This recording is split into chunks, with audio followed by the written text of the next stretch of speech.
Días, bienvenidos, bienvenidas a esta tercera sesión, tercera charla de este diplomado de Istmos en la Revolución Mexicana, que, como ya sabemos, pretende vincular a los caudillos, a estas figuras que son intermediarias entre el mundo moderno y el mundo tradicional, con su discurso, con su ideología, con sus pensamientos, ¿verdad? Y entonces, en la primera charla, pues pusimos como el escenario en términos generales de la Revolución Mexicana.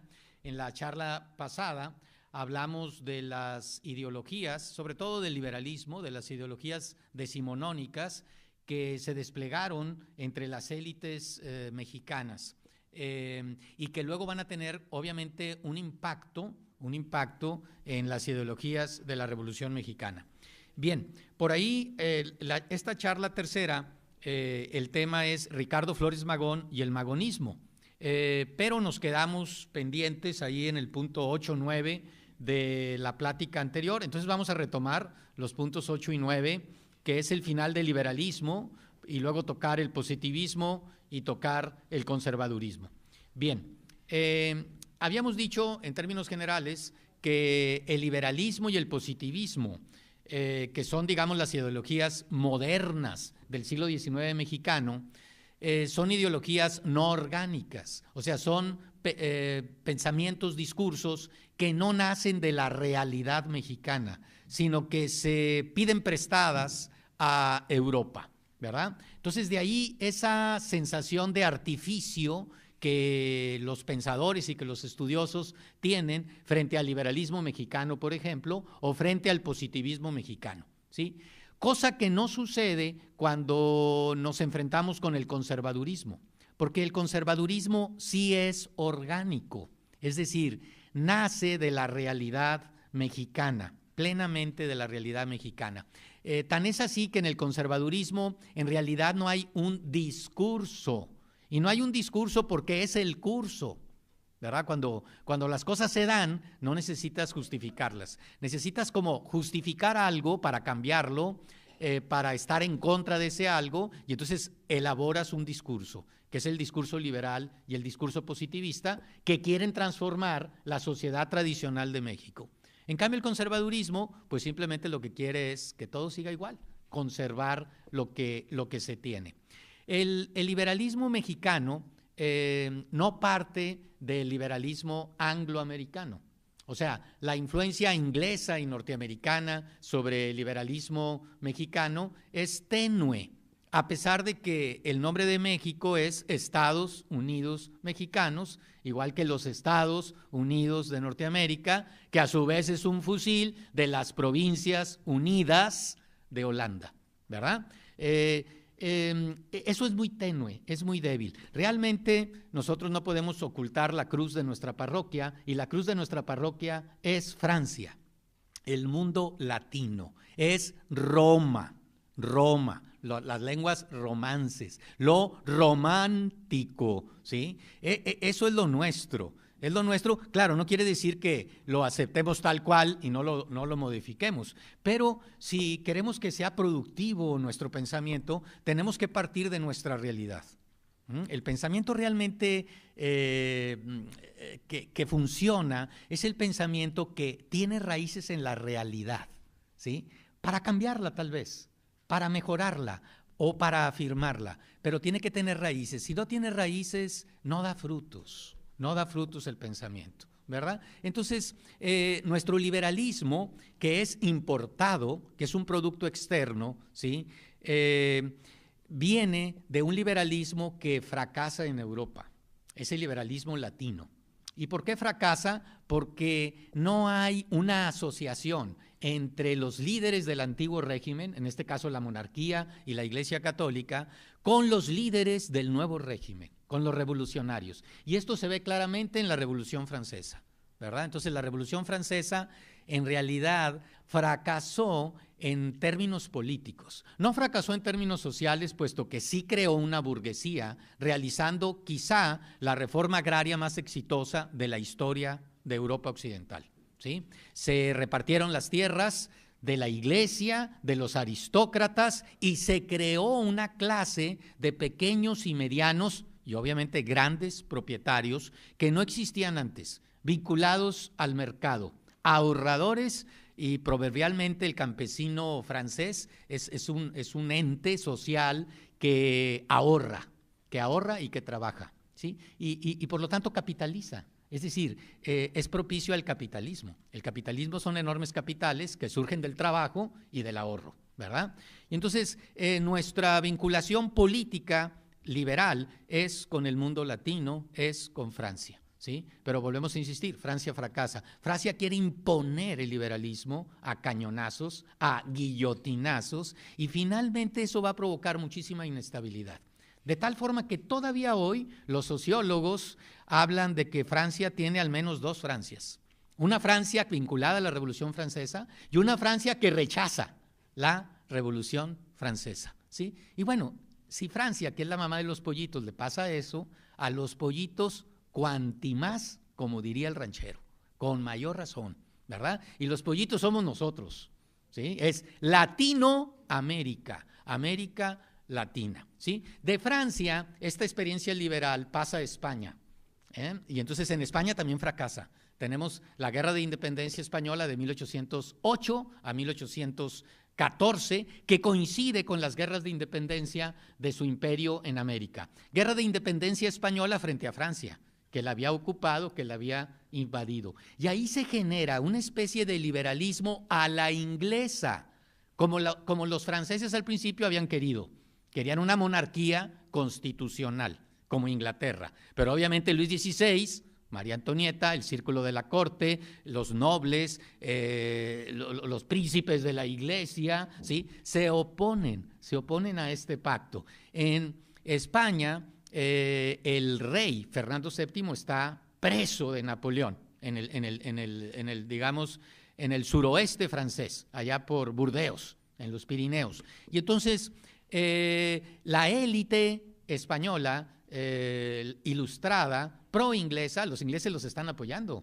Wellington está en España con ejércitos ingleses, con una armada inglesa, apoyando a los rebeldes españoles contra la ocupación francesa. Y entonces van a imitar no el liberalismo francés, sino el liberalismo inglés, ¿sí? Pero cuando regresa Fernando VII, triunfador porque el pueblo, los pueblos y las élites españolas tiran la invasión, la rechazan hacia 1814, Fernando, como buen latino, ¿sí? rechaza la asociación, rechaza la monarquía parlamentaria e impone nuevamente el absolutismo, ¿sí? De ahí se deriva pues una serie de fracasos.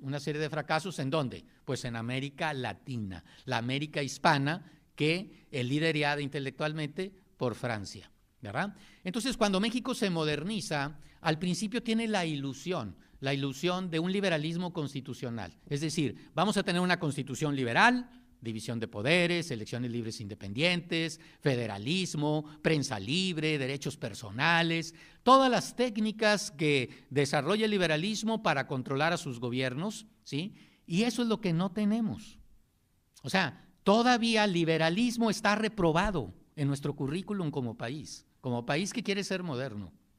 Nos falta eso, nos falta realmente construir, tenemos desde el año 2000 que intentamos hacerlo, construir una sociedad liberal, que quiere decir una sociedad generosa, ¿sí? Generosa con los que no piensan igual, generosa con las pluralidades, con las minorías, ¿sí? Y eso enriquece a una sociedad.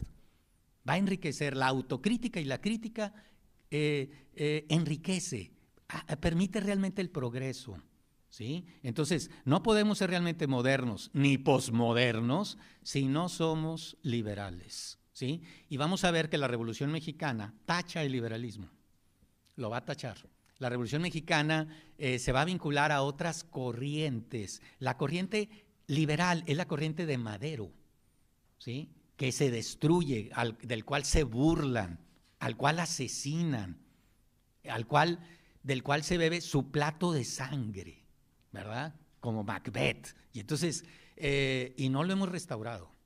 No lo hemos restaurado, ese liberalismo, o estamos intentándolo restaurar, tenemos 17 años tratándolo de restaurar, ¿sí? Y aún así se escuchan voces burlonas, voces desesperadas, desilusionadas. Pues no nos debemos de burlar ni desesperarnos. Son 17 años de intento democrático. Hay que continuar para realmente ser sociedades posmodernas, ¿verdad? Bueno, este liberalismo entonces se va con la Constitución y resulta que no, que las leyes no cambian la realidad, ¿verdad?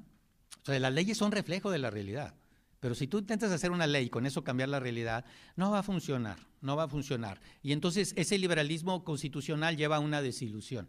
Lleva a una desilusión y por eso lleva a una dictadura, la dictadura de Santana. Y luego los liberales dicen, bueno, vamos a seguir el ejemplo perfectamente francés, vamos a imponer el liberalismo. Y entonces hay una serie de guerras civiles contra los conservadores, contra los franceses monárquicos que traen a Maximiliano, ¿sí?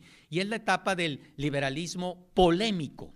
¿Qué es una polémica? Una lucha, ¿verdad? Entonces, el estudioso Alan Knight ha dicho, nos ha aclarado que primeramente hay un liberalismo constitucional, esta idea de la ley, que va a transformar la realidad, cosa que no pasa, ¿sí? Y vamos a tener también un liberalismo en una segunda etapa, dice Alan Knight, un liberalismo de lucha que quiere imponer, un liberalismo que también es conocido como el liberalismo institucional, ¿sí? Creando instituciones que se opongan a las instituciones conservadoras, ¿sí? Por ahí se nos ha dicho, Reyes Heroles Senior, el viejo Reyes Heroles, que la política no es otra cosa más que equilibrar los grupos, le llamaba él, los grupos de interés con nuevos grupos de interés, ¿verdad? Grupos que ya existen, ¿sí? Con nuevos grupos, hay que crear los nuevos grupos. Y entonces aquí se trató de crear una clase media que apoyara a los liberales, ¿sí? ¿Y qué van a hacer? Quitarle las tierras a la iglesia para crear esta clase de pequeños propietarios. Pero como están en guerra no va a resultar.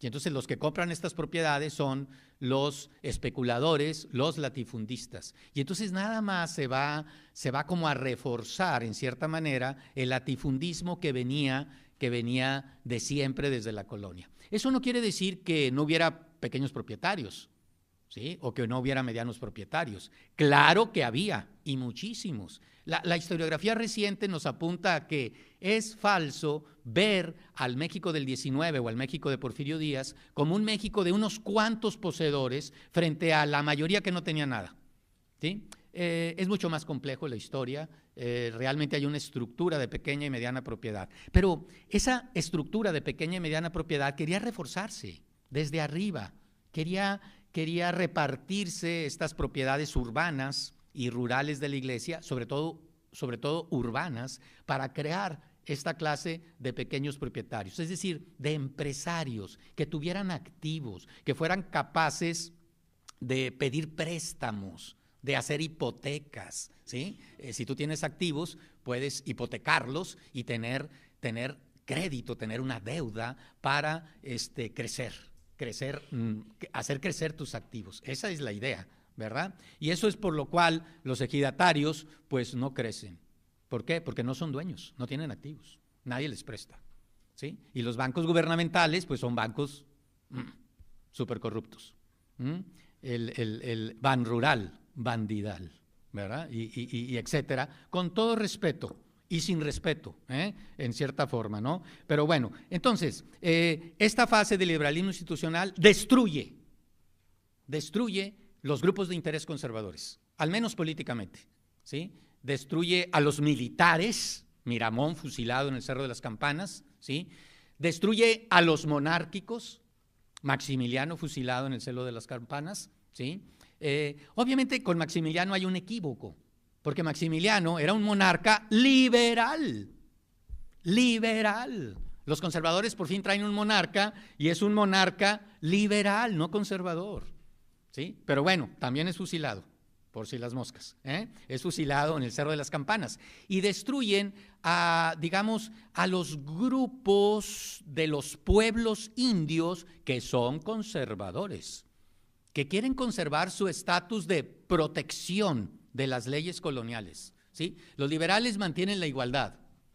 Aquí no hay indios, ni hay blancos, ni hay mestizos, todos somos iguales, lo cual es falso, porque había blancos, mestizos, indígenas, castas, había de todo, había una desigualdad enorme, ¿sí? Entonces sí había que proteger a los grupos débiles para que crezcan, no para mantenerlos en eterna minoría de edad.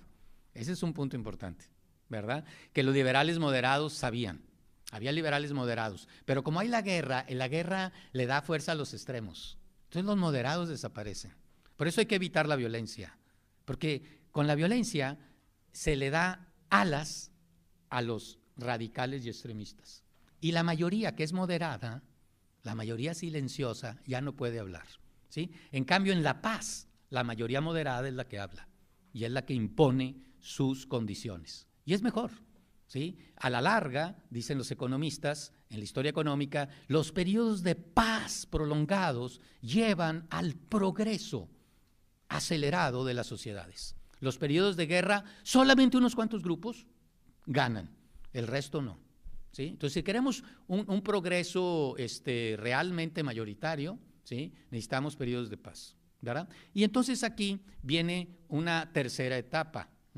La etapa, una vez destruida la iglesia, una vez destruida la idea monárquica, una vez destruido estos indígenas como Tomás Mejía, fusilado en el Cerro de las Campanas, y del que se decía que era el hombre que más odiaba a Juárez, ¿sí? Porque era el más parecido a Juárez. Tomás Mejía, bueno, vean una fotografía de él, hay varias, ¿sí? Era un indio otomí, un cacique de la Sierra Gorda, esta sierra que va, pues no sé, de la Huasteca a Querétaro, a Guanajuato, ¿sí?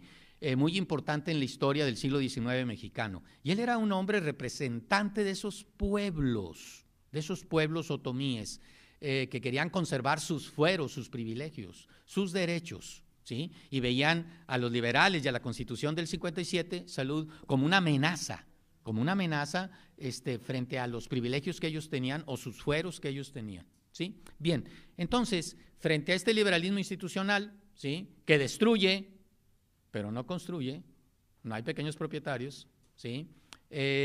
Vamos a tener una fase en donde vienen los liberales y triunfan, el liberalismo triunfante, ¿sí? Y ese liberalismo triunfante va primeramente a ensayar la Constitución del 57, libertad, ¿sí? Y se ensaya 10 años, 1867, 1876, ¿sí? Hay una enorme libertad de prensa, una enorme libertad de debate, una enorme libertad de elecciones, ¿sí? Pero van envejeciendo estos liberales, ¿sí? Juaristas en el poder, se van anquilosando en el poder por un lado y no permiten a los nuevos liberales, porfiristas, ocupar puestos públicos importantes. Y entonces aquí va a haber un conflicto generacional, ¿sí? Aparte va a haber un conflicto en que estos liberales juaristas, pues mucho bla, bla, bla, pero nada de comer, ¿sí? El progreso era muy lento, y era muy lento porque los juaristas habían peleado con todos los europeos, ¿sí? Los europeos, al ser fusilado Maximiliano, al no reconocer el pago de las deudas de Inglaterra, de Francia, porque no se las pagaron, ¿sí? Dijeron, sí, pues no hay relaciones, ¿sí? Y si no hay relaciones, no hay crédito, no te enviamos nada. Necesitas dinero, no te prestamos. Mientras no reconozcas las deudas, las van a reconocer. Por eso va a crecer Porfirio Díaz, porque Manuel González, del 80 al 84, reconoce las deudas a un alto costo político para él, ¿sí? Pero le limpia la mesa a Porfirio, y Porfirio ahora sí puede endeudarse, ¿sí? ¿Quién reconoció la deuda? Tal cual decían los ingleses y los franceses, no hubo quita, no nada, ¿sí? Con todo intereses va a tener que pagarlo México, ¿sí? Eso lo acepta Manuel González, ¿sí? Y Porfirio empieza a pagar, pero al momento de pagar empieza a tener nuevos créditos y empieza el crecimiento económico. Los juaristas tenían la ilusión ¿de quién? De los americanos, norteamericanos, de los yanquis del norte, de los lincolnianos, ¿sí? Que eran sus aliados. Pero el problema es que los lincolnianos, los de la Unión, los norteños, ganan la guerra civil, su guerra civil, Y entonces tienen que reconstruir el sur. Es el periodo de reconstrucción. Entonces, el periodo juarista, la República restaurada, 67 al 76, coincide básicamente con el periodo de reconstrucción de los Estados Unidos. También, 65-75, son 10 años. Entonces, la reconstrucción norteamericana impide que los créditos, las inversiones norteamericanas vengan a México. ¿Por qué? Porque las están absorbiendo ellos mismos en la reconstrucción del sur y en la construcción de los grandes ferrocarriles al oeste, hacia California, que eran necesarios para comunicar ese enorme mercado continental que eran los Estados Unidos. Entonces, Juárez envejece. Hay mucha libertad, sí, pero no hay progreso. Y entonces los porfiristas van diciendo, nos toca a nosotros ganamos la guerra, nosotros somos los militares, nosotros somos los que peleamos, ¿sí? Y ya basta, sufragio efectivo, no reelección, ¿sí? Claro, eso para quitar a los juaristas, y los quitaron, y ponen el acento, ¿sí?, en el progreso, y dicen, ok, la Constitución del 57 es perfecta, es nuestra bandera sagrada, es la guadalupana de los liberales mexicanos. Con todo respeto para la guadalupana, ¿sí? Es algo sagrado. Y entonces no la vamos a tocar, ¿sí? Es tan perfecta que no, México no la puede aplicar. Requiere una clase media que no tiene, ¿sí? Y entonces necesitamos crear la clase media. ¿Cómo vamos a crear la clase media? Con un dictador honrado.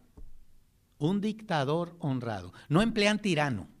Tirano es así griego, un populista, un hombre malvado. Un dictador, en el sentido latino romano del término, es un ciudadano que se sacrifica, que absorbe el poder absoluto por su país, ¿sí? Y bueno, el dictador romano duraba 6 meses, Porfirio Díaz duró 30 años, ¿ok? Pero es una especie de dictador en el sentido romano del término, ¿sí? Y la dictadura honrada, patriótica, es el discurso porfirista, va a interrumpir la Constitución del 57 para crear la burguesía y la Constitución pueda aplicarse, ¿sí? Entonces, tenemos un zapato de piel italiano, manufactura italiana, bellísimo, pero el piecito está de este tamaño. Entonces, ¿se acuerdan del payaso Canelita? ¿Verdad? Y pues nomás no. Y entonces decía, no, este zapato no lo tocamos. Claro, había algunos liberales que decían, vamos a cortar el zapato para que se ajuste al pie. Y conforme el pie vaya creciendo, pues ajustamos el zapato. Eso es lo que hubiera convenido, ¿sí? Porque imagínense, el pie se queda descalzo. Va a crecer el pie y ya cuando se ajuste el zapato se lo ponemos. Pero te acostumbras a estar descalzo. Te ponen el pie, madero, te ponen el zapato con madero, tiras el zapato. Tú quieres andar descalzo. Es una metáfora un poco así simple, quizá infantil, pero a mí me ha aclarado mucho, ¿sí? de lo que pasó en nuestras élites, con nuestras élites, ¿sí? Entonces, Díaz, la Constitución del 57, el zapato lo pone aquí, ¿sí? Y promueve el crecimiento del pie. Pero el pie se acostumbra a la dictadura, se acostumbra a que lee. Así. Si no te hacen eso, no hacen nada.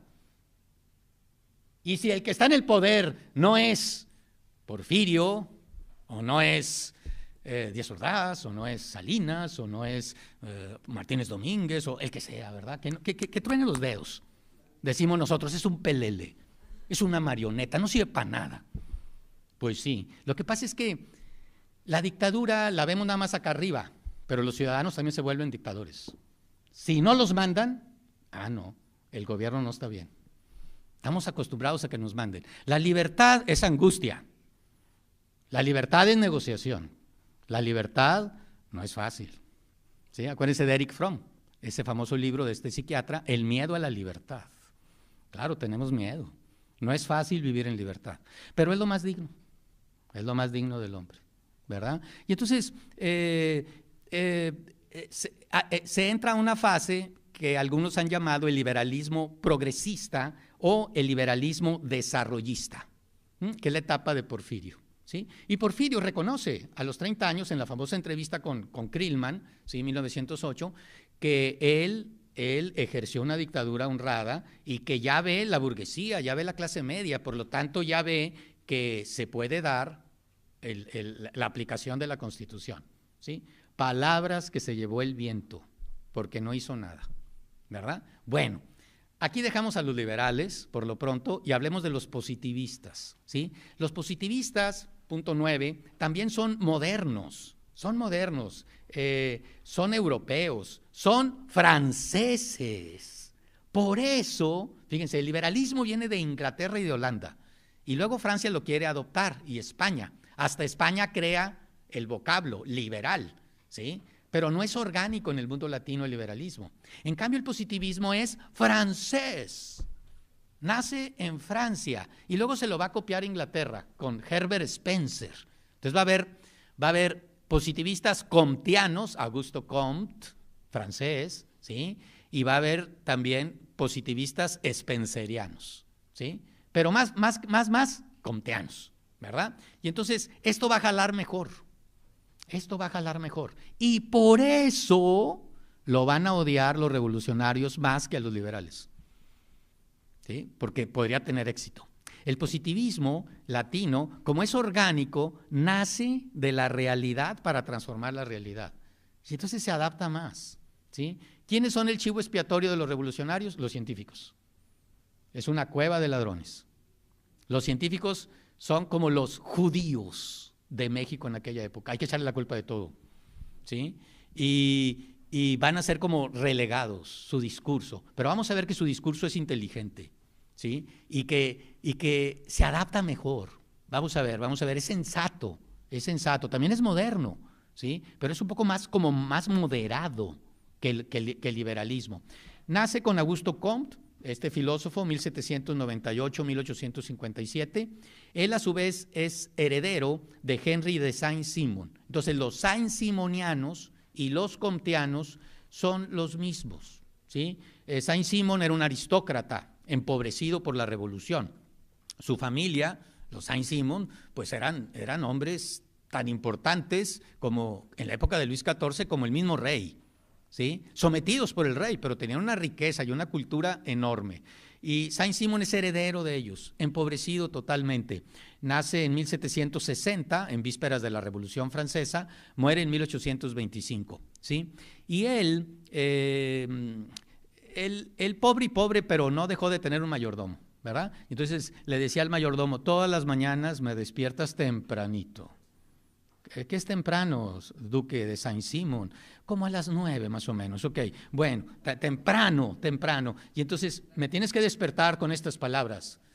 Levántese, duque de Saint-Simon, el mundo espera sus grandes contribuciones. Y no, pues se levantaba. Imagínense que te digan, Ponciano, levántate, el mundo, no, pues sí, te levantas pero grueso, ¿no? Bien, Saint-Simon era un aristócrata, pero era un hombre inteligente y entonces empezó a ver que sí, se dio la Revolución Francesa, pero veía más la revolución científica y la revolución industrial.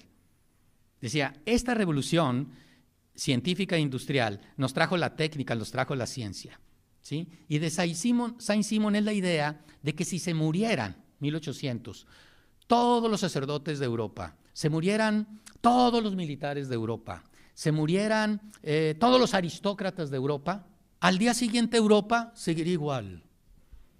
Un poquito así como en México, ¿verdad? Vamos a poner que no haya políticos, que no haya tránsitos, a todo dar igual, no pasa nada, ¿verdad? No sé si se fijaron en España, tuvo como casi un año sin primer ministro, no pasó nada, pues sí. No pasa nada, ¿verdad? Es que no hace nada, ¿verdad? Perdón, ahora vengo muy agresivo, ¿verdad? Disculpen, es la última agresión, perdón. Y entonces, muy filoso, claro, sí, disculpen. Y entonces, es opinión, son opiniones. Y entonces, en gusto se rompen géneros, ¿verdad? Y en este caso, Saint-Simon decía, pero que no se mueran los ingenieros, los médicos, los científicos, los técnicos, porque al día siguiente Europa se paraliza. Entonces, Saint-Simon dice, estamos entrando en una nueva época, la época de la tecnocracia. Acuérdense, los positivistas, los científicos, gobernar con la ciencia, gobernar con la técnica, con la razón, ¿sí? La sociedad y el mundo. ¿Sí? Y entonces esto viene de Saint-Simon. Y Saint-Simon, bueno, auspicia la creación de los politécnicos, el Politécnico francés, que luego se va a copiar Lázaro Cárdenas, el poli, crear técnicos al servicio de la revolución, ¿sí? Y acá los empresarios del norte pues van a crear el tecnológico, crear técnicos al servicio del empresariado, ¿sí? El tecnológico, los tecnológicos son más angloamericanos, el MIT, Massachusetts Institute of Technology, Monterrey Institute of Technology. Cuando me dicen a mí, oye, ¿dónde estudiaste? En el MIT. Aquí en el TEC de Monterrey, ¿verdad? ¿Okay? Aclarando. Bueno, y entonces el poli es latino, el MIT es inglés, es norteamericano, ¿verdad? Son tradiciones distintas, pero con el objetivo de desarrollar técnicos al servicio de la sociedad moderna, del Estado moderno o de la sociedad civil moderna, de las empresas, ¿sí? Y esto es idea de Saint-Simon. Su secretario, por muchos años, va a ser Augusto Comte. Entonces, muere Saint-Simon y Augusto Comte absorbe las ideas saint-simonianas, ¿sí? Y también va a ser un hombre que va a auspiciar la creación de la técnica. Quizá la mayor contribución de Comte, tiene muchas, quizá la más importante para nuestra ideología positivista es la famosa ley de las 3 fases o la ley de los 3 estadios o estados, ¿sí? Esta ley se aplica, dice Comte, a las ciencias, a las disciplinas, ¿sí? Se aplica a las sociedades, se aplica a las personas, se aplica a todo. Todas las cosas pasan por 3 fases. Todos los individuos, todas las comunidades, todas las agencias, los agentes sociales pasan por 3 fases, ¿sí? En la primera fase, dice Comte, vámonos a ubicarnos a Europa primeramente, Europa occidental. En la primera fase es la fase teológica, la fase donde domina la religión, ¿sí? Y la religión quiere decir sacerdotes y quiere decir militares que apoyan a los sacerdotes, ¿sí? Entonces es la época de los reinos, la época del papado, la época de los príncipes de la iglesia, de la aristocracia, ¿sí? Y aquí tenemos un discurso muy sólido que da orden a la sociedad, pero es un discurso no científico, entonces no hay progreso. Entonces tenemos orden sin progreso, la era teológica, ¿sí? Es la era antigua, la Edad Media, dice Comte. Bueno, Europa pasa después por una crítica a esta época teológica y pasa entonces a la fase que Comte denomina la etapa metafísica. La metafísica es lo que va más allá de la física, la filosofía. Es la filosofía, la crítica, ¿sí?, de los supuestos religiosos. La crítica al Dios de la Biblia, en este caso en Europa, ¿sí? Y entonces los filósofos van a destruir. Es la Revolución Francesa, es la Ilustración y la Revolución Francesa. Entonces se destruye el mundo antiguo, el mundo religioso, los dogmas se critican, ¿sí? Y entonces los filósofos implementan pues la Revolución Francesa, ¿sí? Y destruyen la iglesia, o intentan destruirla, destruyen la aristocracia o intentan hacerlo, destruyen la monarquía absoluta, etcétera, ¿sí? Y entonces dice Comte, sí, la etapa metafísica es necesaria, pero es temporal, ¿sí? De estos filósofos, y Comte dice, los filósofos son los liberales, muy buenos para criticar, pero muy malos para construir, destruyen, critican, hay un desorden, porque critican lo antiguo y a veces a cañonazos, pero en el desorden no puede haber progreso. Y entonces la etapa metafísica es toda negativa, desorden sin progreso o desorden y estancamiento. Recuerden la teológica, había orden sin progreso. Acá hay desorden sin progreso, ¿sí? Y entonces, ¿qué entra? Viene el desarrollo de la ciencia, que venía paralelo a la Ilustración, ¿sí? A la crítica social, ¿sí? Viene una crítica del conocimiento físico.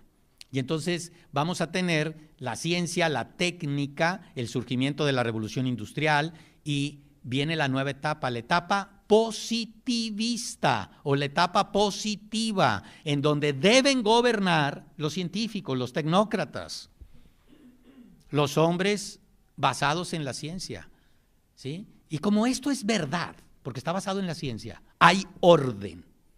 Y como estás basado en la ciencia, va a haber progreso, orden y progreso, ¿sí? Entonces, de ahí vienen los positivistas mexicanos, ¿sí? Cuando en 1867 Juárez entra a la Ciudad de México, en julio del 67, celebra en Guanajuato la independencia, en septiembre del 67. Y el hombre que va a decir el discurso, la oración cívica de la independencia, es un doctor, un médico de Puebla llamado Gavino Barreda. No es Gavino Barrera, el zapatista, el del corrido, este es otro, Gavino Barreda. Y Gavino Barreda había estudiado medicina en Francia y había tomado lecciones de Comte. Entonces era un positivista. Y entonces, en su oración cívica, Gavino Barreda, delante de Juárez, de los liberales, va a decir: México entra a la etapa positiva. Porque en la época prehispánica y en la colonia vivió el estadio teológico, orden sin progreso. Luego los liberales, ¿sí?, lucharon contra este orden teológico, lo destruyen, ¿sí?, las guerras civiles. Estamos en la etapa metafísica de los filósofos. Lograron su cometido, pero no hay progreso.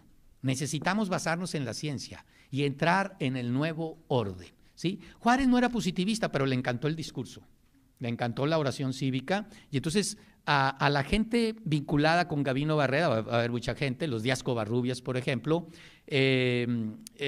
van a darles puestos públicos muy importantes, ¿sí? Entre ellos la educación, la instrucción pública, y entre ellos, ¿sí?, se va a fundar por Gavino Barreda, se va a fundar la Escuela Nacional Preparatoria, el Harvard mexicano de la época de Porfirio Díaz, ¿sí? Un semillero de una élite intelectual, quizá la más brillante que ha tenido México en toda su historia.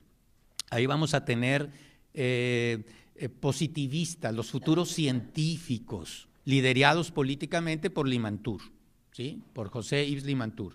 Y entonces ellos, desde la Escuela Nacional Preparatoria, porque Comte le daba mucha importancia a la educación, decía, bueno, lo importante es que haya un discurso, que la gente tenga ideas sensatas, y estas ideas sensatas se van a promover por los organismos de educación pública. Y en la medida en que la educación de la élite se vaya extendiendo a las capas medias y a las capas bajas, vamos a tener una etapa positiva cada vez mayor, ¿sí? Al final de su vida, Comte se da cuenta que la ciencia es mucho, muchísimo, pero no es todo. No es todo, falta el misterio, falta la belleza, falta la mujer. En el Día Internacional de la Mujer, vamos a decir esto. Felicidades, no sé si felicitarlas o no, porque de repente dicen, no me felicites, bueno, está bien, ¿sí? Felicidades a las que quieran, no felicidades a las que no quieran, ¿ok? Bueno, así medio en el filo de la navaja, ¿no? Muy bien. Y entonces, Comte habla del amor.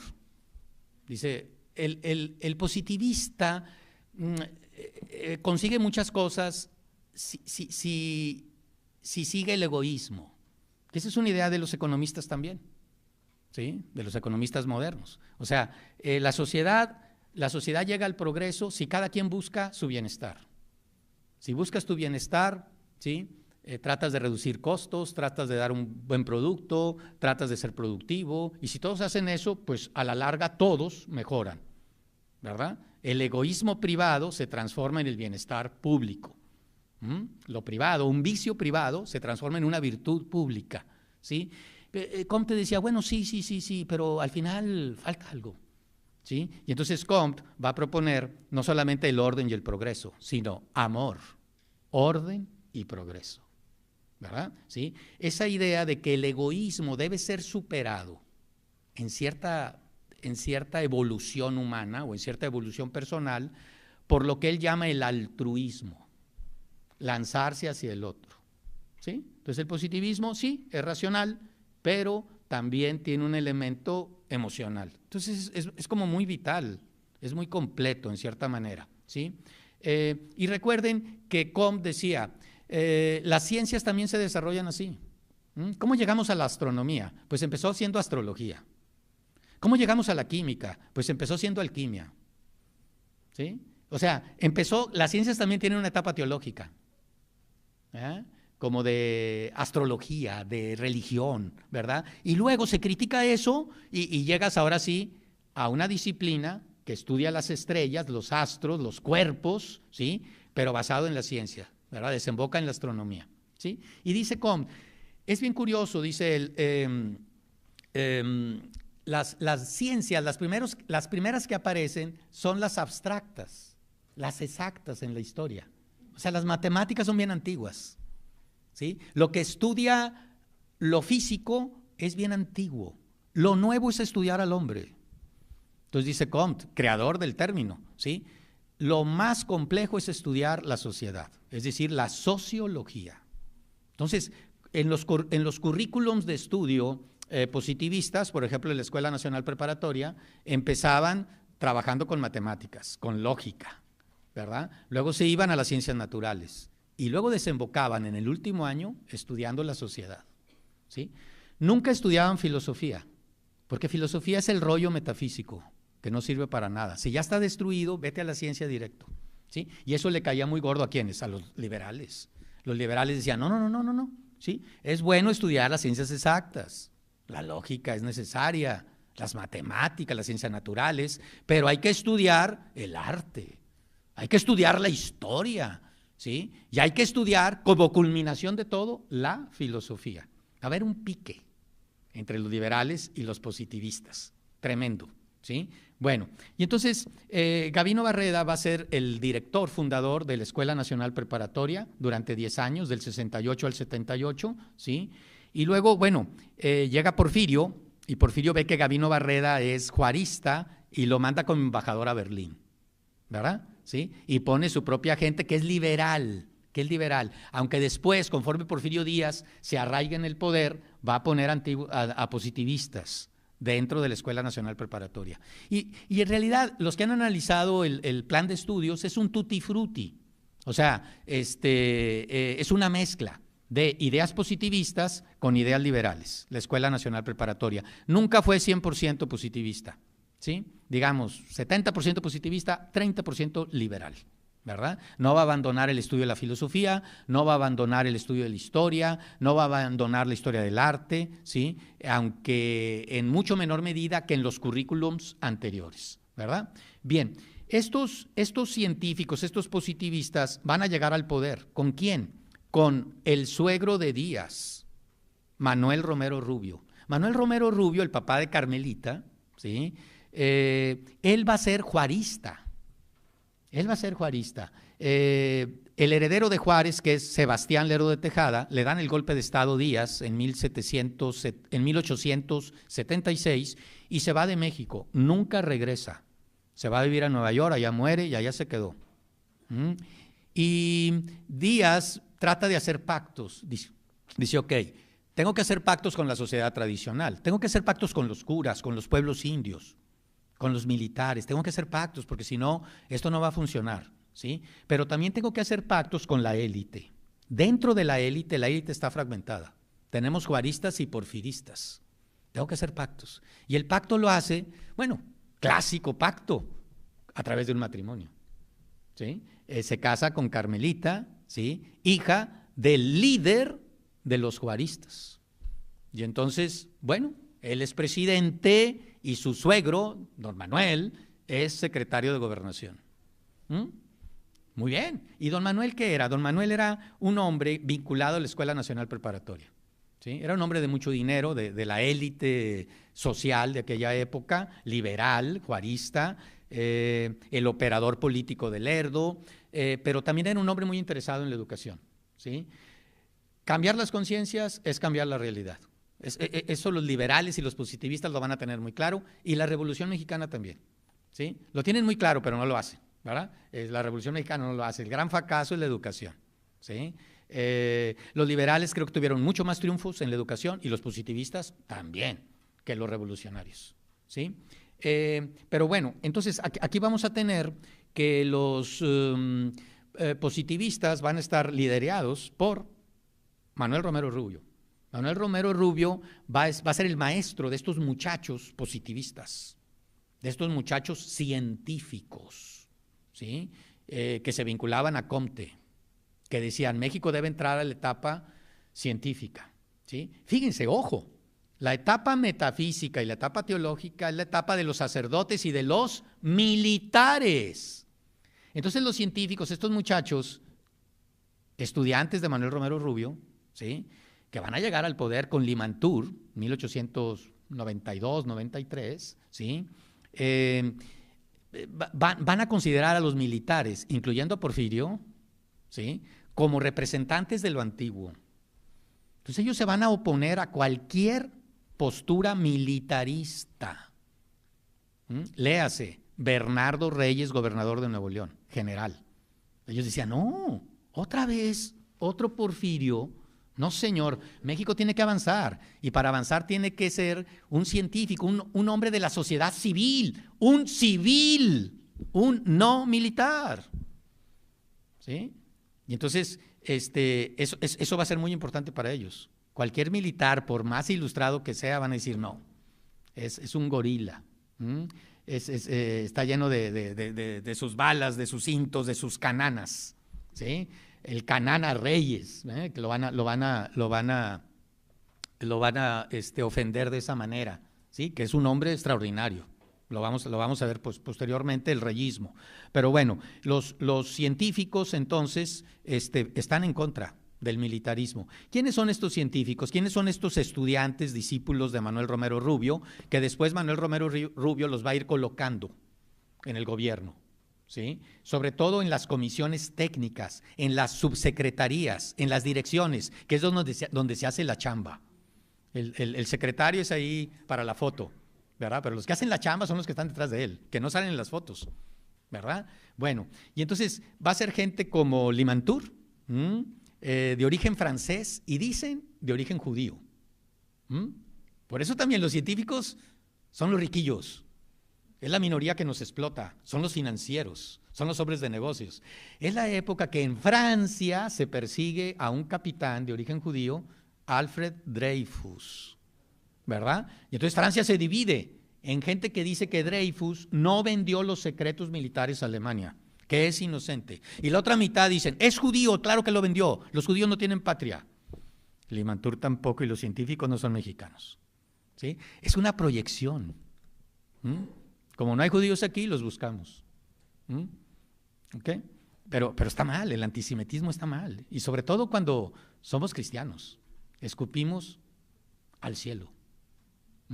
Bueno, entonces tenemos a Limantour, tenemos a Justo Sierra, estupendo, Rosendo Pineda, el operador político de Díaz, subsecretario de Gobernación, Bulnes, el gran intelectual y orador, Emilio Rabasa, el gran jurista, ¿sí?, que escribe la Constitución y la Dictadura de 1913, ¿sí?, y que luego va a influir en la Constitución del 17. Porque ¿qué dice Rabasa? Dice, ¿por qué Díaz se volvió dictador? Porque no podía gobernar con la Constitución del 57. No solamente no teníamos una clase media, sino que la Constitución del 57 le daba el poder al Congreso, en un país que necesita fuerza, una fuerza central, un presidente, un ejecutivo fuerte. Y ese discurso de Rabasa se va a absorber en 1917. Y la Constitución del 17 no es, gracias a Dios, una constitución parlamentaria. Es una constitución presidencialista, ¿sí? Por eso la democracia del 2000 a lo que tenemos más o menos ha funcionado, ¿sí? Pero como los ciudadanos estamos equivocados y creemos que el Congreso debe tener la fuerza, híjole, le damos muchas alas al Congreso. Ya nos dimos cuenta que nomás no, un ejecutivo fuerte. Y jurídicamente el ejecutivo es fuerte, pero como la opinión pública dice, no eres fuerte, dice, ¿qué hago? ¿Qué debe hacer? Pues tomar sus atribuciones, ¿sí? Tomar sus atribuciones y hacer las cosas como debe ser, ¿no? Una especie de monarca, entre comillas, en este caso constitucional, ¿sí? Un ejecutivo fuerte. Y Rabasa decía eso, Díaz se volvió dictador porque no se podía gobernar con la Constitución del 57. ¿Verdad? Decía más cosas, ¿verdad? Pero entre lo más importante es eso, ¿no? Fíjense, Desde los años 1890, cuando estos muchachos positivistas llegan al poder a través de Manuel Romero Rubio, ellos van a públicamente decirle a Díaz, esta Constitución del 57 es utópica, como todo lo de los filósofos, andan allá en el cielo de las ideas, aterricen a la realidad. Y entonces le dan el voto a todos los varones mayores de 21 años. Sepan leer, escribir, hablen náhuatl, hablen maya, tengan activos, no tengan activos. No, así no jala la democracia. Ellos volteaban a ver Inglaterra, que era la democracia más estable, ¿sí? Inglaterra fue dando los derechos políticos de votar y ser votado, ¿sí? Gradualmente. Para 1900 Inglaterra tenía por vez primera el sufragio universal de los hombres, no de las mujeres, pero de los hombres sí, ¿verdad? ¿Sí? Y entonces lo fue dando poco a poco.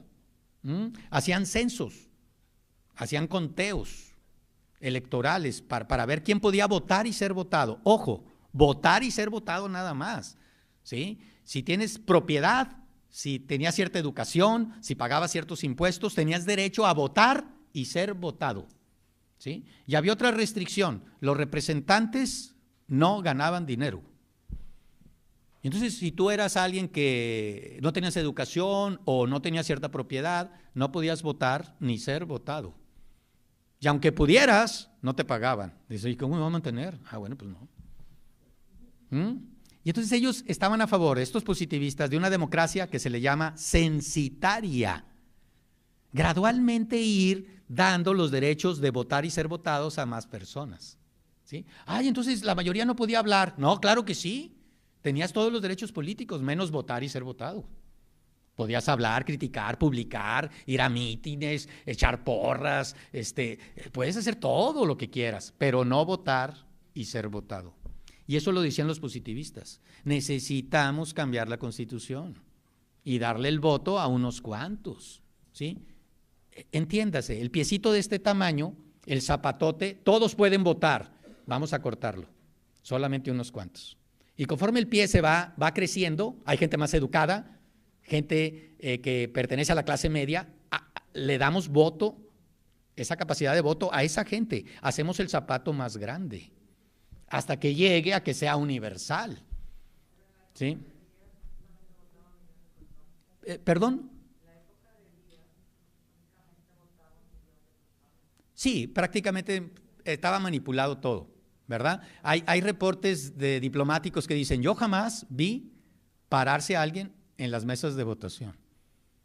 Sí, claro, pero era una farsa. Y eso querían tachar los positivistas. Los positivistas decían, que vayan 10,000, pero que vayan. Porque entonces te acostumbras al Estado de Derecho. Una ley realista, que nada más puedan votar 10,000 y esos 10,000 eligen en un país de 8 millones. No importa, pero van. Entonces la gente dice, 10,000 pueden hacerlo, 10,000 van, 10,000 lo hacen. Se cumple la ley. En cambio, todos pueden votar. Pura manipulación, ¿verdad? Me estoy poniendo en el lugar de los positivistas, claro, no necesariamente estoy de acuerdo con ellos, ¿sí? ¿Verdad? Pero ese es el discurso de ellos, ¿sí? Es el discurso de decir, vamos efectivamente, ¿sí?, a permitir, a movilizar a la gente educada y a la gente que tiene propiedad. Y los positivistas eran muy claros, decía, nada más hay dos partidos en las sociedades modernas. Los que quieren el cambio rápido, gradual, si ustedes quieren, y los que no quieren el cambio. Vamos a tener un partido conservador y un partido liberal. Así, un partido de cambio, un partido de conservar. Y sí, así es. O sea, en todo grupo, la mitad va a decir, ay no, la otra mitad, ay sí.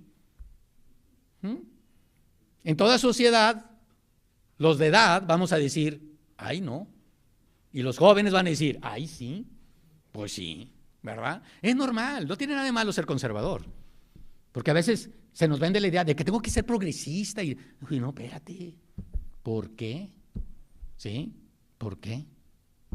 Es razonable que una buena mitad sea conservadora y una buena mitad sea progresista. Ojo, en México esto es,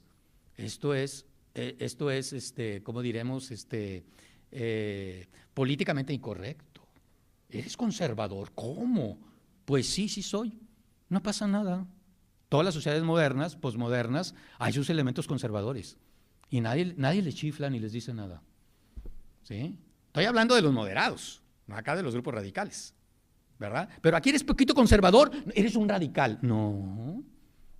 ¿Por qué decimos eso? Porque a los conservadores los hemos hundido. Como perdieron en el Cerro de las Campanas, no tienen derecho a hablar. Y claro que tienen derecho a hablar, porque forman parte de la realidad. No hay que reprimir la realidad, porque luego reprimimos y salta después, ¿verdad? Entonces hay que permitir a todas las voces hablar. Eso es el maderismo. El maderismo es plural, ¿sí? Por eso era un merequetengue, claro, ¿sí? Era un merequetengue, claro, ¿sí? Es más fácil decir, aquí mando yo y se hace lo que yo diga, a escuchar y tratar de negociar diferentes voces, ¿sí? Pero esas diferentes voces son el país real y hay que respetar al país real, ¿sí? Tratando de entender que hay que hacer pactos, que hay que hacer negociaciones, que hay que hacer acuerdos, que hay que saber perder. No pasa nada, ¿sí? Y hay que saber ganar, respetar a los que perdieron, ¿sí? Son cosas que hay que aprender como sociedad, los ciudadanos, nuestra élite obviamente, nuestras élites, pero los ciudadanos también, ¿sí? Bien, y entonces hay esa democracia censitaria, hay ese civilismo, hay como una especie de conciencia de que vienen del mundo latino y que los latinos también tienen su camino propio al progreso. No es nada más el empresario angloamericano. Hay empresarios latinos, franceses, ¿sí? Y los científicos se vinculan a Francia. De tal manera que, fíjense, cuando Díaz parte al exilio, Porfirio va a París. Nada tonto, ¿verdad? ¿Sí? No se va a Nueva York, a Londres, a Berlín. Todo el mundo le decía, ven a donde quieras, ¿sí? Va a París. No solamente porque era una ciudad espléndida, sino que además era la mamá de los pollitos. Era el centro del mundo latino, ¿sí?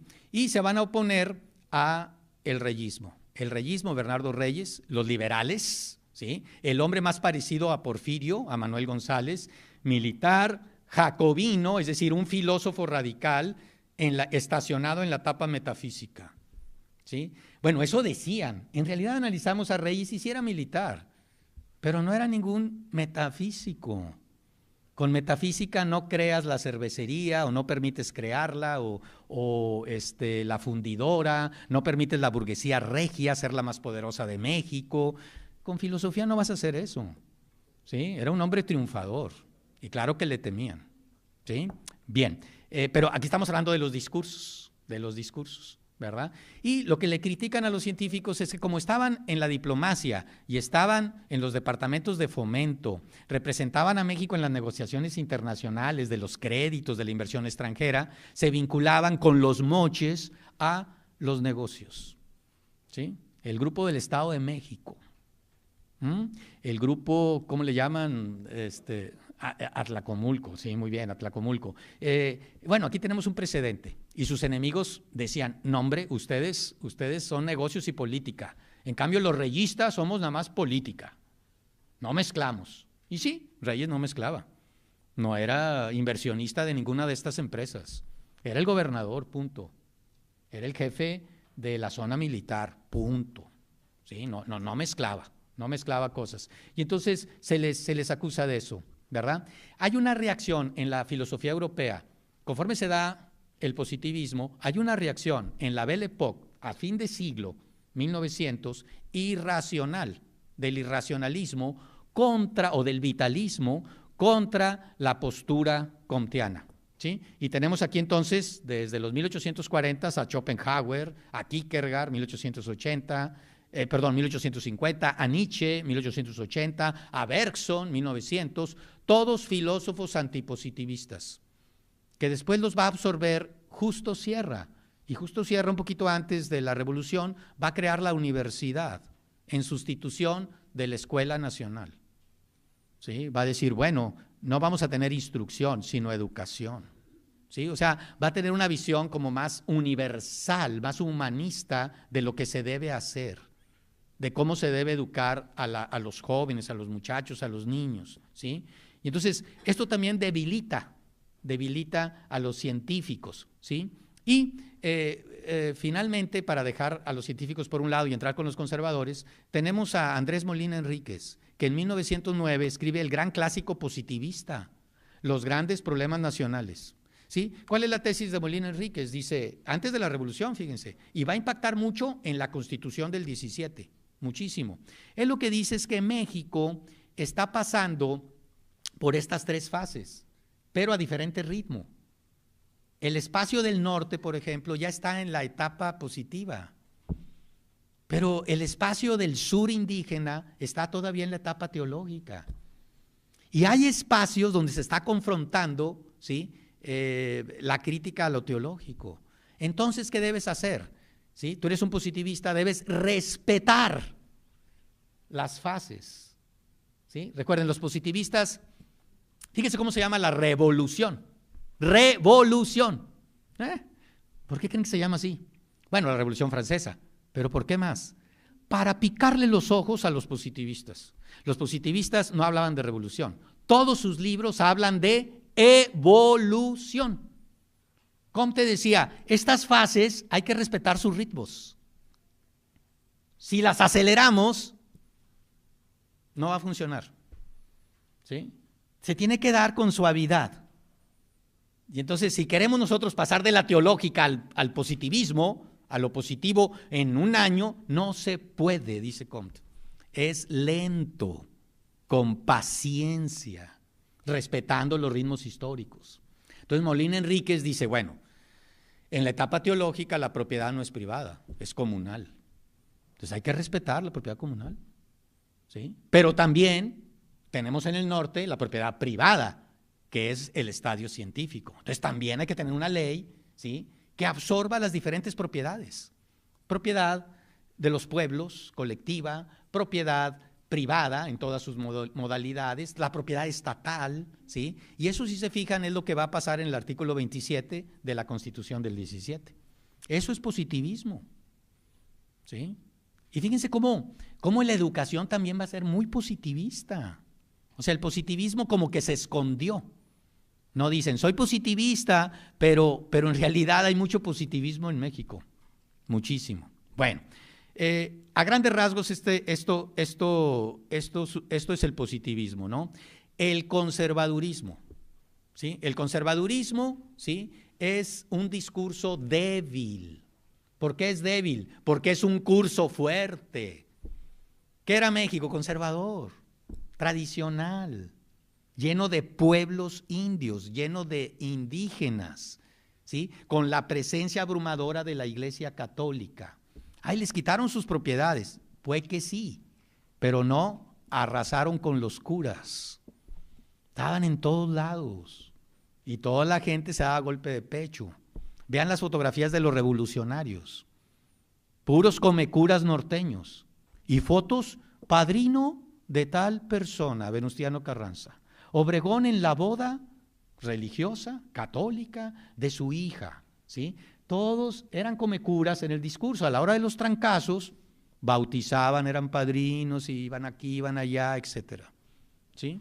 Claro, socialmente a lo mejor, ¿sí? No quiero decir que creían en eso, pero ahí estaba la presencia del catolicismo muy fuerte, la presencia de la realidad indígena tremenda, ¿sí? Y entonces, como el curso es así, pues no necesitas justificarlo, ahí está.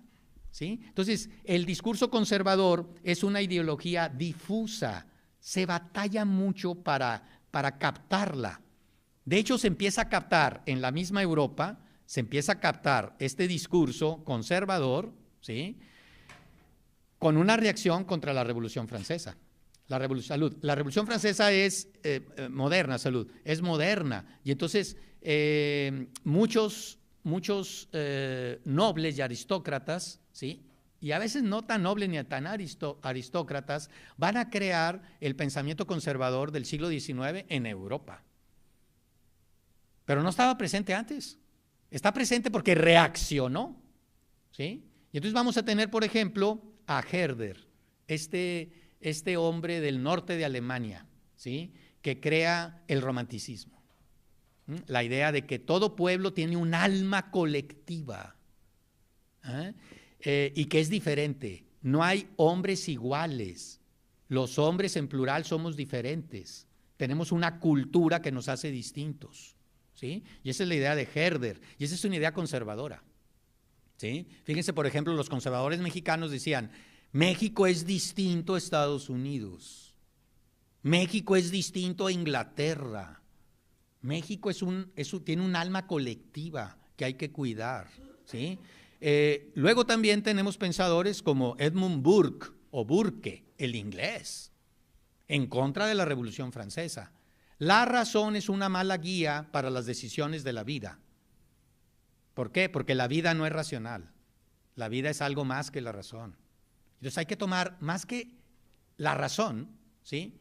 La historia, lo que se ha hecho, ¿sí? Como decía Chesterton, ese gran conservador del siglo XX, veo los cementerios y veo los votos, las cruces, pura cruz. Votaron por el cristianismo, ¿verdad? Ahí está la cruz, ¿sí? Cruces por todos lados. Bueno, el pasado. Ay, es que en el pasado los hombres eran muy tontos, sobrevivieron. Son más listos que uno, sobrevivieron. No, esa gente del Paleolítico eran unos tontos, eran los más listos. Sobrevivieron a un entorno que nosotros a lo mejor no sobreviviríamos, ¿sí? Entonces, los conservadores dicen, hay que tomar en cuenta la historia, esa memoria, ¿sí? Joseph de Maistre, este francés exiliado en Rusia, ¿sí? Este gran poeta y novelista Chateaubriand, todos ellos van a ser los grandes cerebros del conservadurismo del siglo XIX, ¿sí? Pero vaya, no hay conservadores anteriores, estos son los grandes hombres, y ellos van a dar lugar a los grandes temas de la sociología moderna alrededor de 1900, 1920, 1930, ¿sí? Los sociólogos se dan cuenta de que hay una nueva sociedad, y esa nueva sociedad desplazó a la antigua sociedad, ¿sí? Pero dicen, con nostalgia, dicen, es que la antigua sociedad tenía cosas que ahora ya perdimos, ¿sí? Antes el hombre tenía un sentido de identidad, su apellido, su parroquia, su tierra, su barrio, su gremio, su lengua, y ahora ya no tiene nada de eso, ¿sí? Y el hombre es hombre, nos dicen los psiquiatras, si pertenece a algo. Ay, es que me siento muy deprimido. ¿Pero por qué? Pues no sé quién soy, a quién pertenezco, ¿verdad? Bueno, ¿sí? Bien, eres hijo de Dios. Qué mejor familia, ¿verdad? Bueno, X, ¿no? Y entonces, la comunidad frente al individualismo. El individualismo es la soledad enorme. Y entonces tenemos soledumbres, como dice Octavio Paz, muchedumbres solitarias en las calles.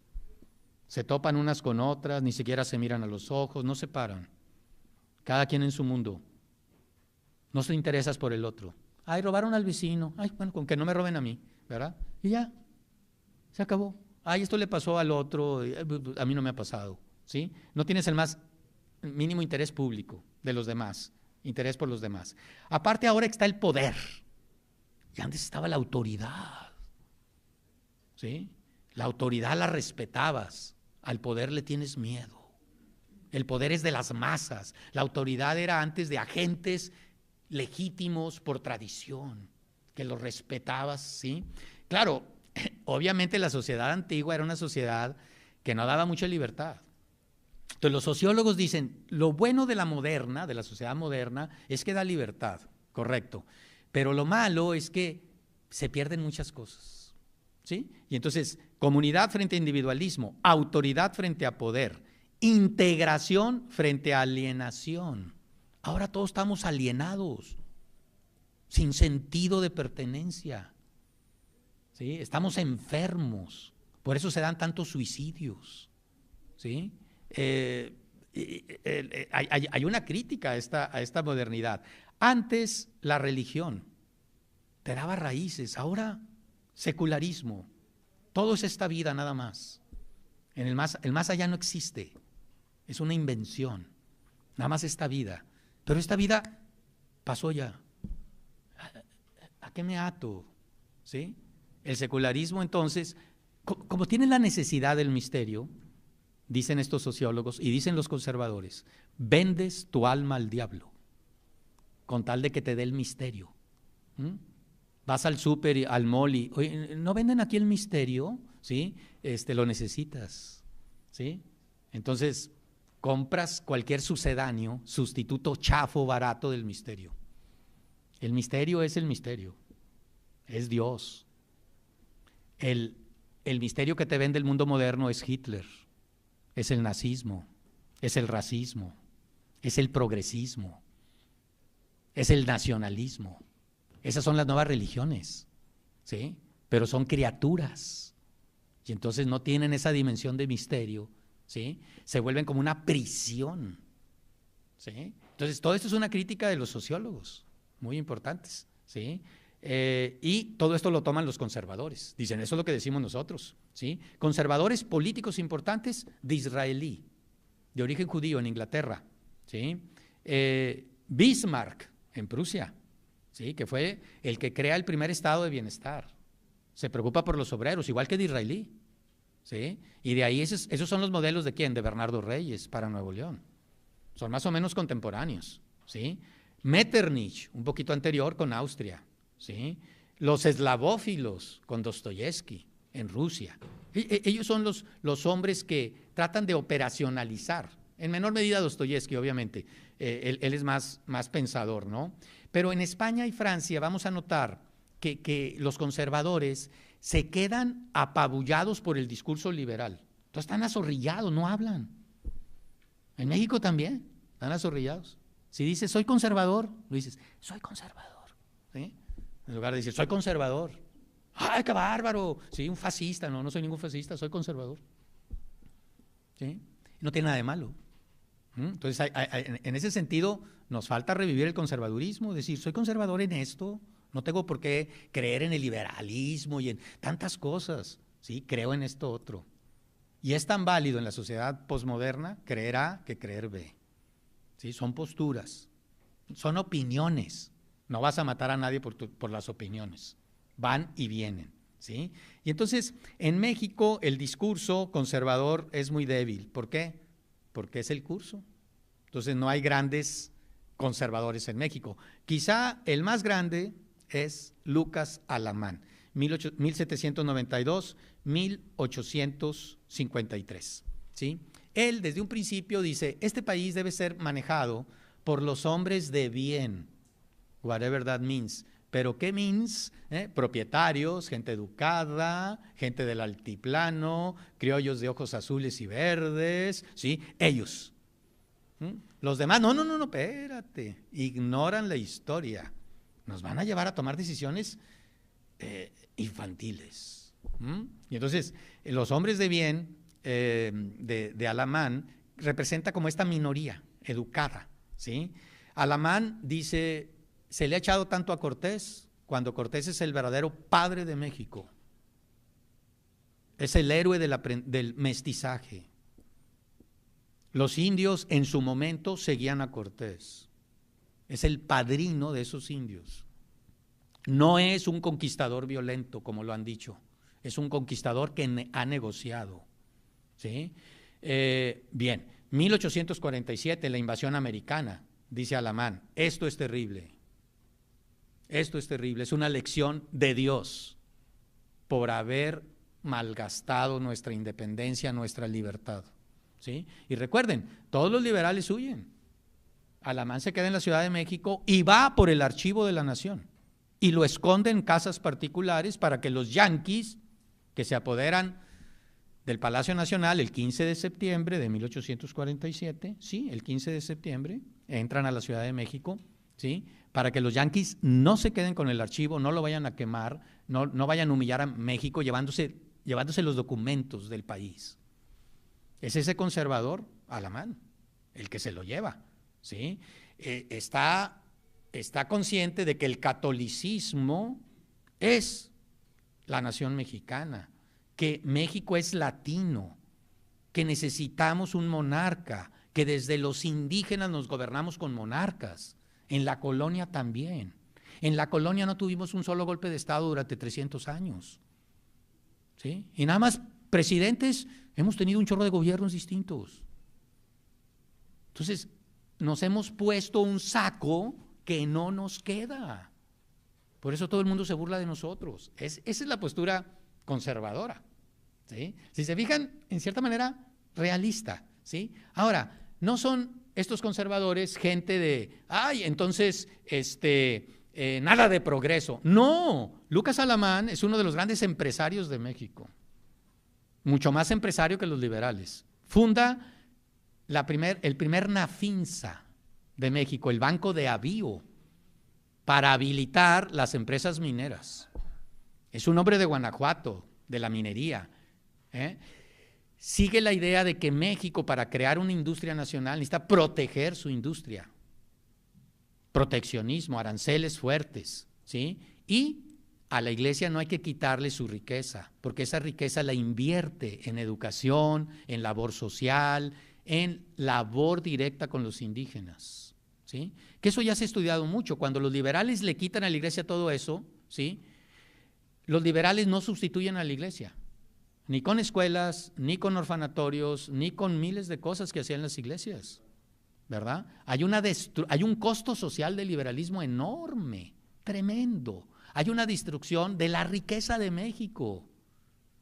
Los liberales expropian las iglesias, los conventos, se roban todo eso. Esa es la palabra.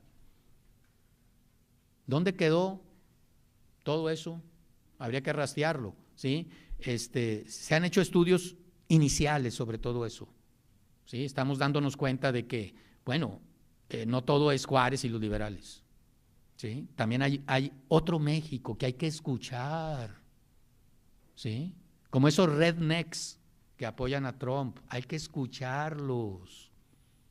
No seguirles la corriente, pero hay que escucharlos, hay que ayudarles a salir de la problemática en la que se encuentran, ¿sí? Todas las voces hay que escucharlas, hay que hacer algo por esas voces, sobre todo las voces que claman, pidiendo ayuda, pidiendo respaldo, ¿verdad? Entonces aquí hay que recuperar esa voz conservadora, ¿sí? Podemos ser liberales, podemos ser progresistas, podemos ser radicales, ¿sí?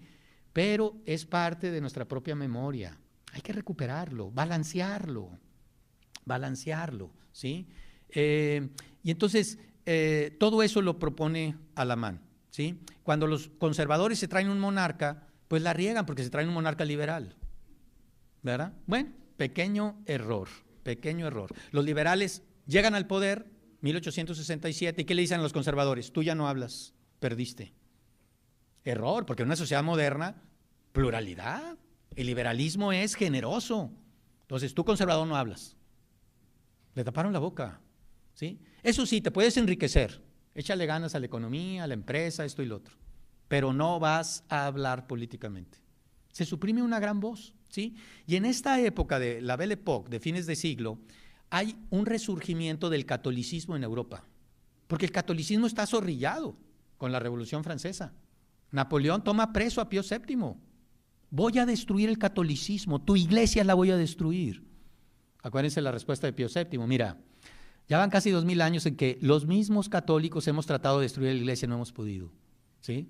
Tú no lo vas a destruir, ¿ah? ¿Sí? Y bueno, tiene razón en parte, ¿no? Y el catolicismo está en retirada. Pío IX da la espalda al mundo moderno, equivocadamente, ¿sí?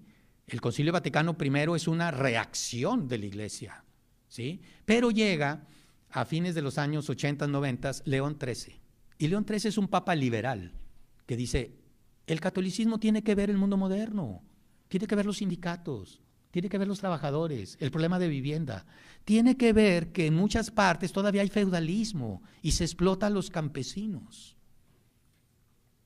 El catolicismo tiene que darle énfasis al amor al prójimo, y no ser tan ritualista, ¿sí? Entonces, eso se va a trasladar a Latinoamérica y va a reavivar el catolicismo social, el catolicismo político y el conservadurismo, ¿sí? Entonces, para 1900 el catolicismo en México está en efervescencia. No se ha estudiado gran cosa todavía, apenas se empieza a estudiar, ¿sí? Entonces es muy importante esto. Y hay católicos en Europa súper ágiles. Aquí tenemos los católicos alemanes, del sur de Alemania, el famoso partido del Centrum, con Z, el centro alemán, ¿sí? Porque Bismarck, bueno, Bismarck era prusiano y evangélico.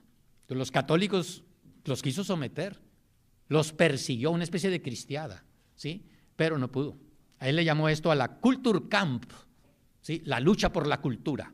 Estos católicos los vamos a quitar, ¿sí? Son los retrasados de Europa, ¿sí? Los vamos a arrasar. Pues no los pudo quitar, se arrepintió, ¿sí? Hizo las paces, como debe ser, ¿verdad? Y entonces, este Kulturkampf, estos alemanes van a tener mucha influencia, muchísima influencia en el pensamiento social cristiano. Y no en balde, luego con Madero se va a formar el Partido Católico Nacional. Madero no era católico, ¿verdad? Era espiritualista, espiritista, ¿sí? Y entonces de ahí que el catolicismo equivocadamente le haya tirado a Madero, ¿sí? El catolicismo, digamos, oficial, ¿sí? Entonces aquí hay toda una historia, ¿sí? El catolicismo oficial, la estructura católica, ¿sí?, apoyó a Huerta, criticó a Madero, y eso le va a costar.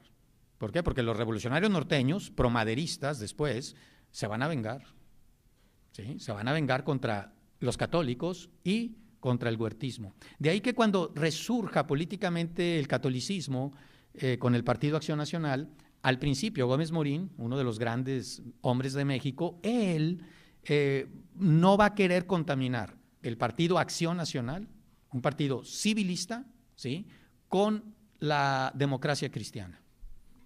Es hasta después, en los años 60, 70, cuando los González Luna, González Morfín, también hombres muy destacados, van a tratar de crear una corriente demócrata cristiana dentro de Acción Nacional, ¿sí?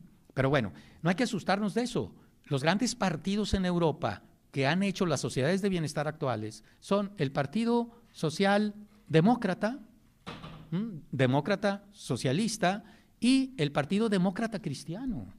Son los que han construido el mundo posmoderno, rico, con grandes libertades. Angela Merkel es demócrata cristiana, es la defensora de la libertad ahorita. Ahorita que en Estados Unidos aparentemente no hay una voz que defienda. ¿Sí? Curioso. ¿Se fijan? Una mujer demócrata cristiana.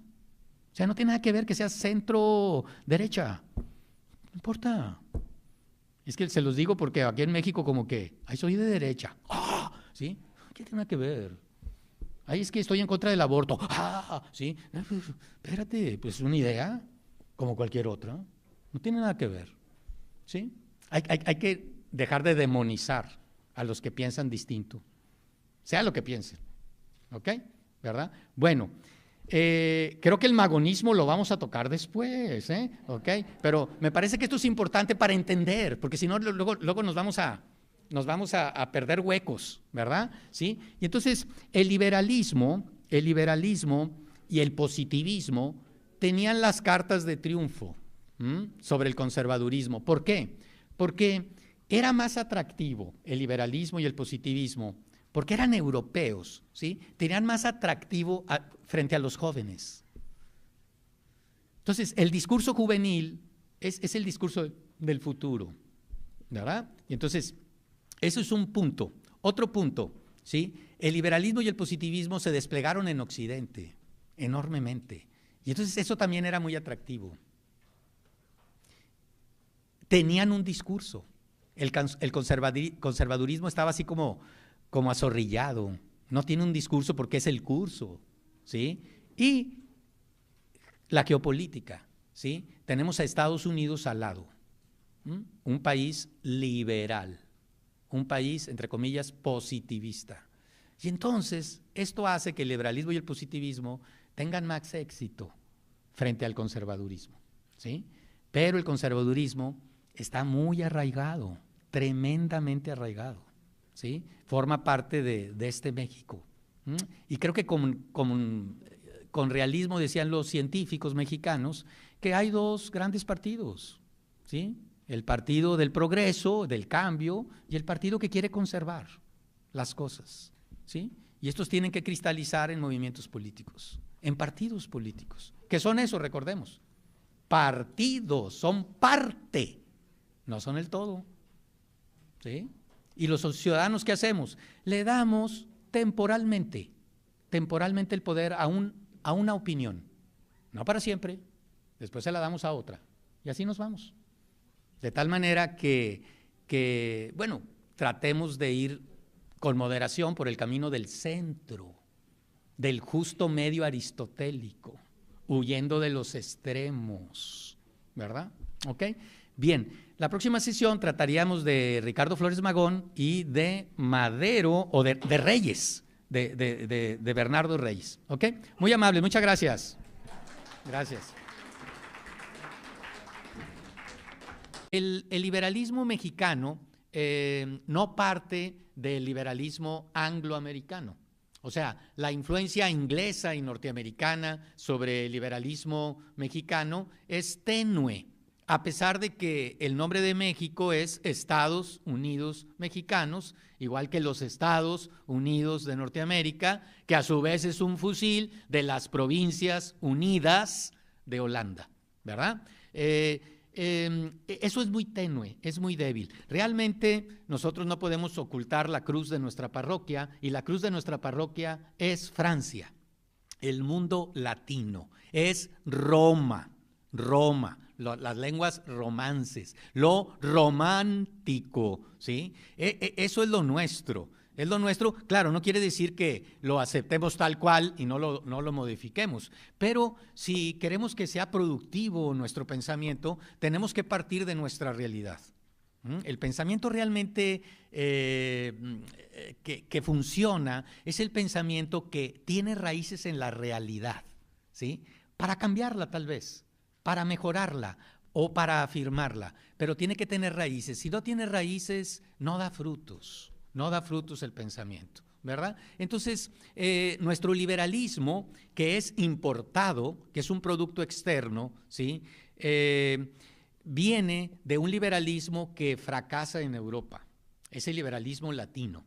¿Y por qué fracasa? Porque no hay una asociación entre los líderes del antiguo régimen, en este caso la monarquía y la Iglesia Católica, con los líderes del nuevo régimen, con los revolucionarios. Y esto se ve claramente en la Revolución Francesa, ¿verdad? Entonces la Revolución Francesa en realidad fracasó en términos políticos. No fracasó en términos sociales, puesto que sí creó una burguesía, realizando quizá la reforma agraria más exitosa de la historia de Europa Occidental, ¿sí? Se repartieron las tierras de la iglesia, de los aristócratas, y se creó una clase de pequeños y medianos y obviamente grandes propietarios que no existían antes, vinculados al mercado, ahorradores, y proverbialmente el campesino francés es un ente social que ahorra y que trabaja, ¿sí? Y por lo tanto capitaliza.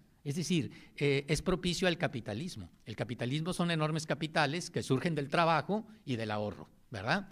Y entonces nuestra vinculación política liberal es con el mundo latino, es con Francia, ¿sí? Pero volvemos a insistir, Francia fracasa. Francia quiere imponer el liberalismo a cañonazos, a guillotinazos, y finalmente eso va a provocar muchísima inestabilidad.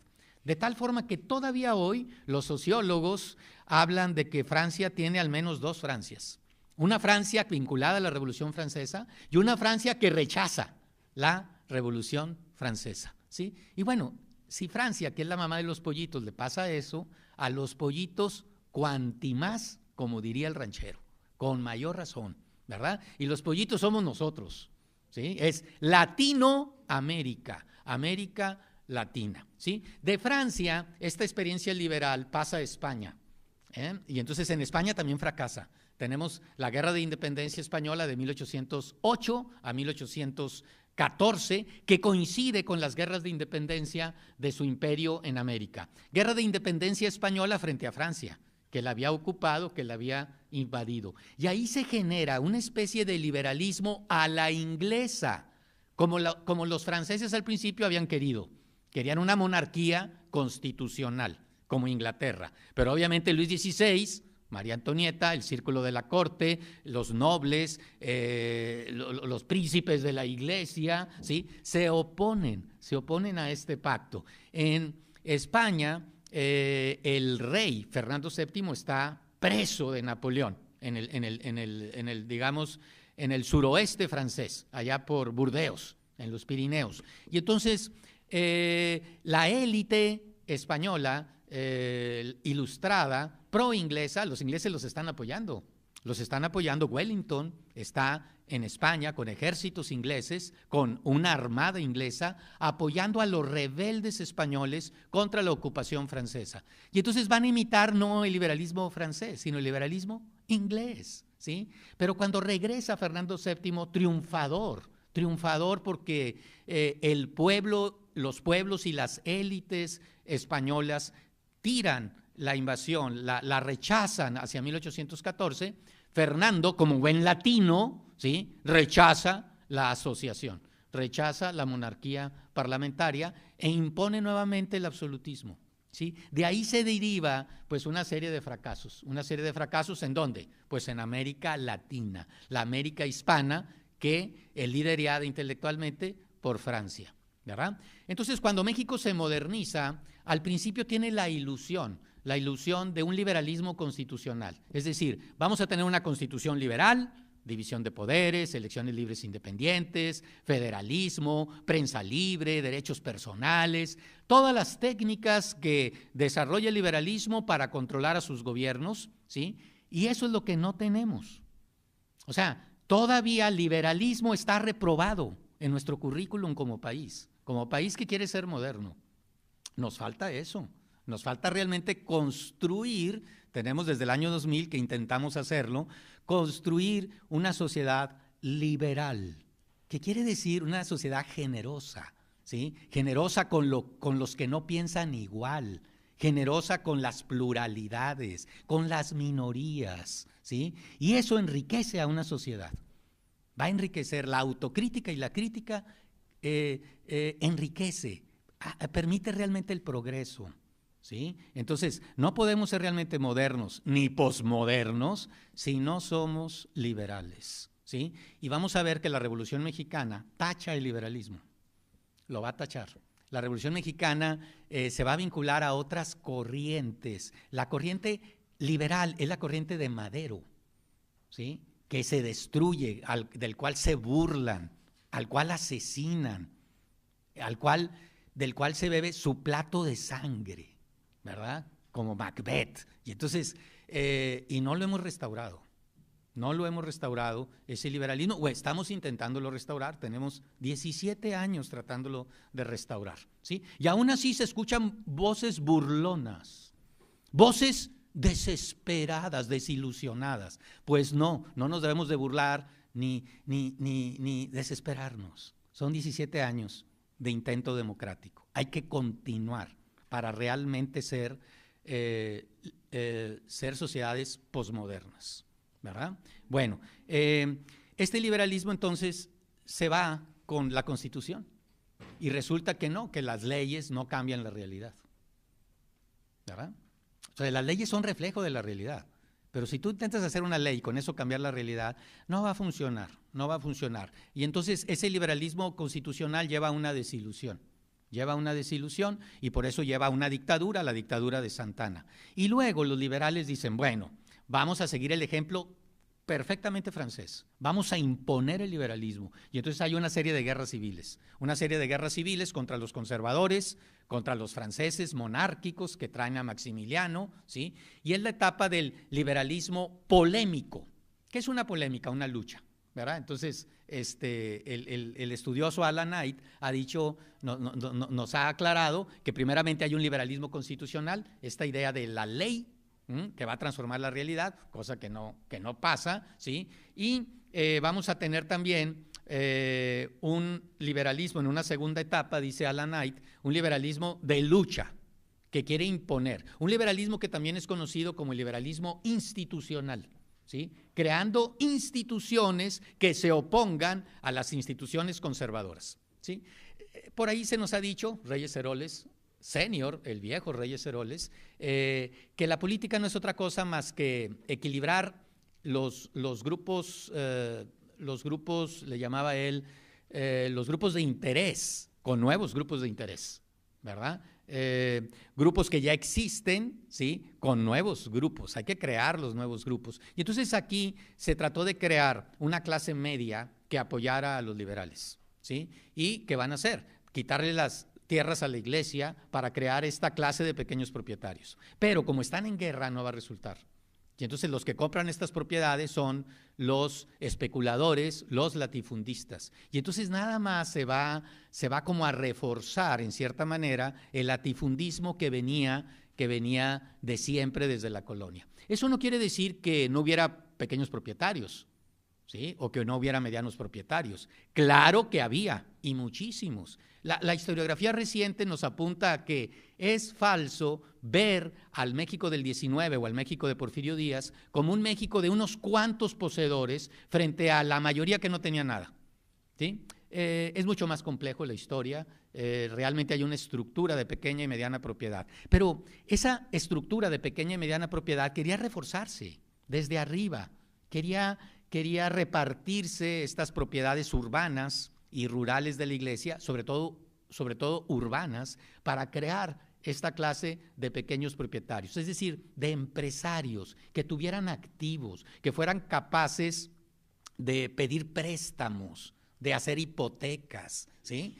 Si tú tienes activos, puedes hipotecarlos y tener crédito, tener una deuda para crecer, hacer crecer tus activos. Esa es la idea, ¿verdad? Y eso es por lo cual los ejidatarios pues no crecen. ¿Por qué? Porque bienvenidos, bienvenidas a esta tercera sesión, tercera charla de este diplomado de Istmos en la Revolución Mexicana, que como ya sabemos pretende vincular a los caudillos, a estas figuras que son intermediarias entre el mundo moderno y el mundo tradicional, con su discurso, con su ideología, con sus pensamientos, ¿verdad? Y entonces, en la primera charla, pues pusimos como el escenario en términos generales de la Revolución Mexicana. En la charla pasada hablamos de las ideologías, sobre todo del liberalismo, de las ideologías decimonónicas que se desplegaron entre las élites mexicanas y que luego van a tener, obviamente, un impacto en las ideologías de la Revolución Mexicana. Bien, por ahí esta charla tercera, el tema es Ricardo Flores Magón y el magonismo, pero nos quedamos pendientes ahí en el punto 8, 9 de la plática anterior, entonces vamos a retomar los puntos 8 y 9, que es el final del liberalismo, y luego tocar el positivismo y tocar el conservadurismo. Bien, habíamos dicho en términos generales que el liberalismo y el positivismo, que son, digamos, las ideologías modernas del siglo XIX mexicano, son ideologías no orgánicas, o sea, son pensamientos, discursos que no nacen de la realidad mexicana, sino que se piden prestadas a Europa, ¿verdad? Entonces, de ahí esa sensación de artificio que los pensadores y que los estudiosos tienen frente al liberalismo mexicano, por ejemplo, o frente al positivismo mexicano, ¿sí? Cosa que no sucede cuando nos enfrentamos con el conservadurismo, porque el conservadurismo sí es orgánico, es decir, nace de la realidad mexicana, plenamente de la realidad mexicana. Tan es así que en el conservadurismo en realidad no hay un discurso, y no hay un discurso porque es el curso, ¿verdad? Cuando las cosas se dan, no necesitas justificarlas, necesitas como justificar algo para cambiarlo, para estar en contra de ese algo, y entonces elaboras un discurso, que es el discurso liberal y el discurso positivista, que quieren transformar la sociedad tradicional de México. En cambio, el conservadurismo, pues simplemente lo que quiere es que todo siga igual, conservar lo que se tiene.